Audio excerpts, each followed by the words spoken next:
नमस्कार। कार्तिक मास की शुक्ल देव उठनी एकादशी कहा जाता है। आज हम इस वीडियो में देव उठनी एकादशी व्रत कथा सुनेंगे। एक समय की बात है, एक राजा के राज्य में सभी लोग एकादशी का व्रत रखते थे।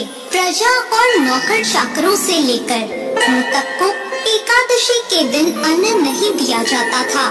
एक दिन किसी दूसरे राज्य से एक व्यक्ति राजा के पास आकर बोला, महाराज कृपा करके मुझे नौकरी पर रख लें। तब राजा ने उसके सामने एक शर्त रखी कि ठीक है रख लूंगा, लेकिन रोज तो तुम्हें खाने को सब कुछ मिलेगा, लेकिन एकादशी को अन्न का एक भी दाना नहीं मिलेगा। उस व्यक्ति ने उस समय हाँ कर ली। पर एकादशी के दिन जब उसे फलाहार का सामान दिया गया तो वह राजा के पास जाकर बोला, महाराज इससे मेरा पेट नहीं भरेगा, मैं भूखा ही मर जाऊंगा, मुझे अन्न दे दो। राजा ने उसे शर्त की बात याद दिलाई, पर वह अन्न छोड़ने को राजी नहीं हुआ। तब राजा ने उसे आटा, दाल, चावल आदि दे दिए और वह रोज की तरह नदी पर पहुंचा। वहां स्नान करके भोजन पकाने लगा। जब भोजन बन गया तो उसने भगवान को बुलाया। आओ भगवान, भोजन तैयार है। उसके बुलाने पर पीताम्बर धारण किए हुए भगवान चतुर्भुज रूप में उसके सामने आ गए और प्रेम से उसके साथ भोजन करने लगे।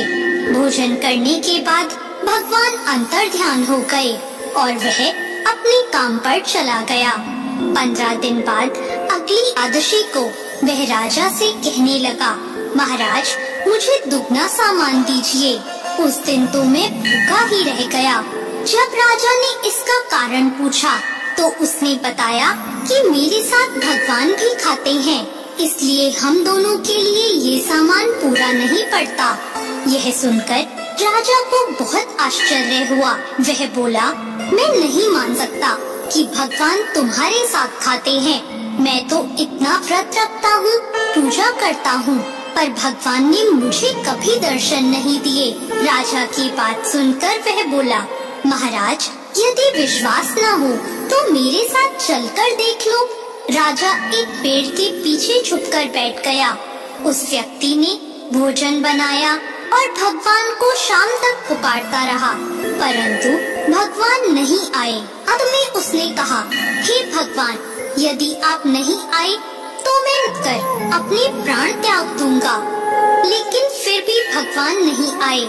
जब वह प्राण त्यागने के उद्देश्य से नदी की तरफ बढ़ा और प्राण त्यागने का उसका दृढ़ इरादा जानकर भगवान शीघ्र ही प्रकट और उन्होंने उसे रोक लिया और उसके साथ बैठकर भोजन करने लगे।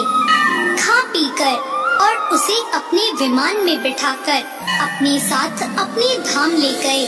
यह देखकर राजा ने सोचा कि व्रत उपवास से तब तक कोई फायदा नहीं होता जब तक हमारा मन शुद्ध ना हो।